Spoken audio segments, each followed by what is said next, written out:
Okay, we're here at Poverty Point.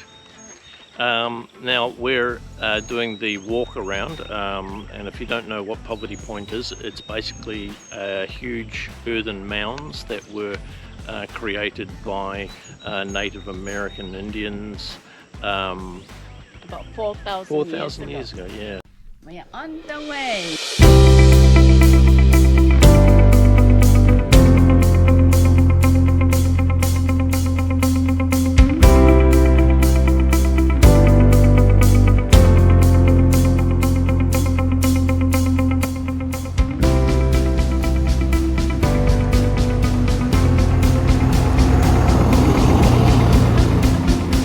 So we are at what was the dock area here, which is where they would get most of their supplies of rock and flint and all those things arriving from either up river or down river. And this has actually been constructed to flatten out the area so that they've got an easier access to the river. And interestingly, I'm just going to whip the camera around. From this position, if you're a visitor, you cannot see anything of Poverty Point because they've built this ridge here to make it so that as visitors are walking up the hill, it's suddenly the entire area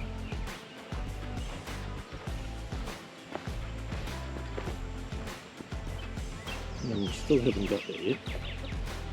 Suddenly the entire area becomes visible, and they would see a bustling city of between 3,000 and 10,000 residents, and that's to give that wow factor. And this is from people who were constructing these things 4,000 years ago. Amazing. Okay, behind me you can see remnants of the mounds that were like semicircular. They deliberately don't mow the mound parts so that they stand out. These ones have been degraded a little bit by ploughing, so they are not as obvious as others. And behind me here is an area where they made like Stonehenge-like structures out of timber, and the bases of those timber structures were excavated and marked by the white round indicators.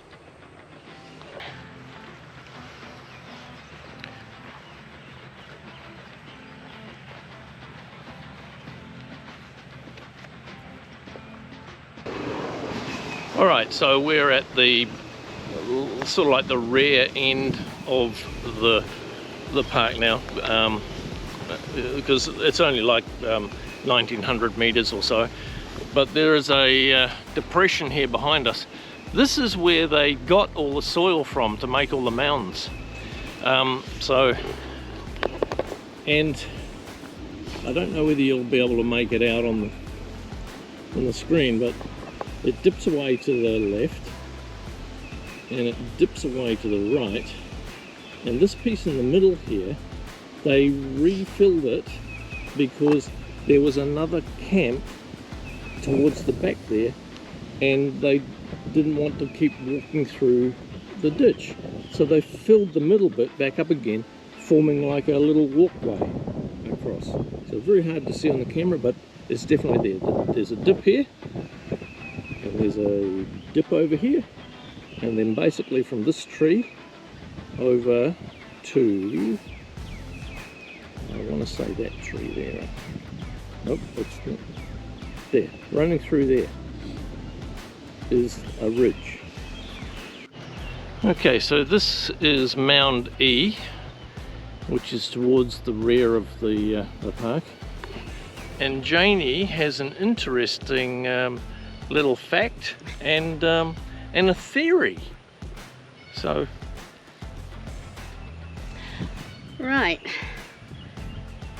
This place is huge, and they believe that the mounds are all man-made, and it's done within 60 to 90 days, and some as tall as 72 feet.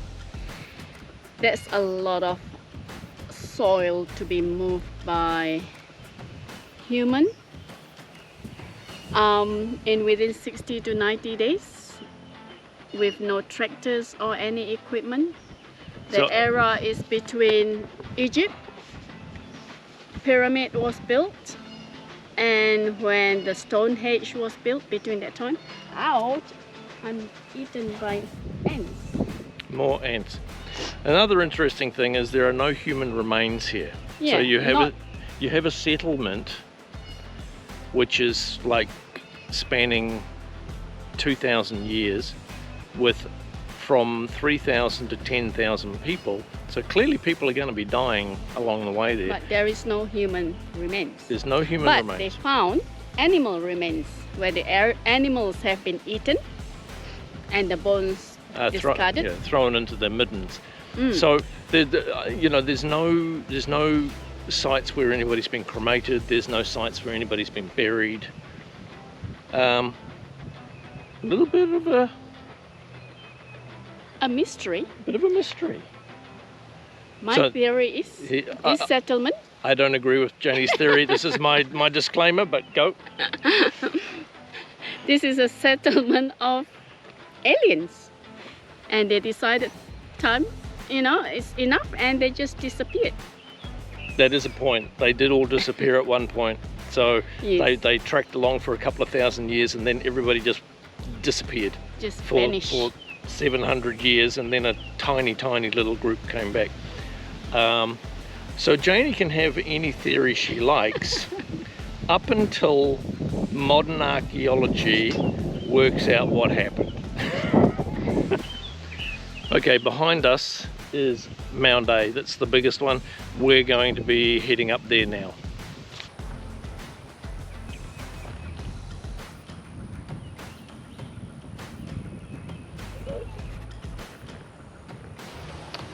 Alright, we're about to start our ascent. Alright, this first platform, which is probably, 10 meters up, they believe was used for some sort of religious area.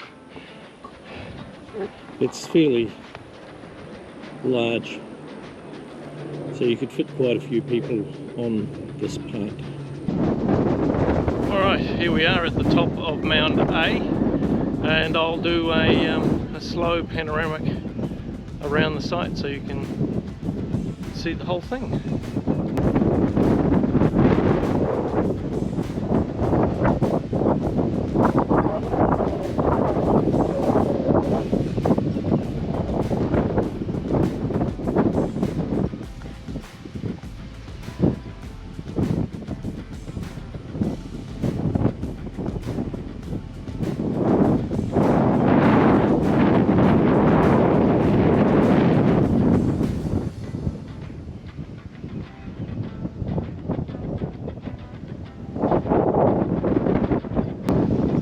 So it's an interesting site. The prevailing thoughts are that the main Mound A is a religious structure of some type, and that it is thought to be constructed in the shape of a bird in flight. It's quite difficult to see that, particularly at ground level, but it does have two prominences on the left and the right hand side, which could be determined to be wings of a bird. So there we go. We'll carry on with our walk. If anything, it's a very nice walk in the park here. the humidity's right through the roof, and of course it's spring, and Jaynee's hay fever is not the best, shall we say. So this area behind me is where they excavated the dirt out of. As you can see, I may not be able to see, it's full of water. So God knows how deep it is. And it's also full of mosquitoes, so we're getting out of here. Jaynee is so happy with this nature walk that we're going on. Hey, sweetheart. Really? No. How's your nose? Do I look like a Rudolph yet? Not yet. Getting there. Getting there. Okay, so there are two ways you can see the site. One is you can drive along this road here. There's about 8 or 9 different stops, or you can do the nature trail walk, and there are 20 places to go and have a look at. We opted for the walk around because we need to get our steps in, as should everyone. So I recommend you do the walk instead of the drive. Oh, leave me alone. Oh. Okay, behind me is one mound that it had a historical road run through the middle of it. So basically it's furrowed it out in the middle. So yeah, really interesting. So this is obviously one of those horse and cart roadways, and yeah, it's just cut out the middle of the mound completely. Okay, I think Jaynee's had enough. She's seen the car park and she is making a beeline towards it. No longer reading any of the signs, which she usually does. Her hay fever has really kicked into high gear. Hello. Okay guys, that's Poverty Point, historic area. I would give yourself maybe about 3 hours to go through the little museum and to do the walk around the park. It's only about 7,000 steps, so you're not going to get your 10,000 steps on the way around. If you've got hay fever, bring some tissues. Bring a box of tissue.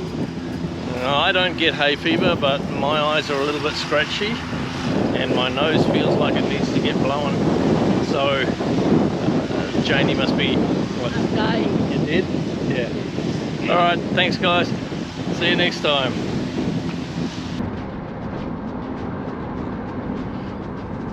How do you feel?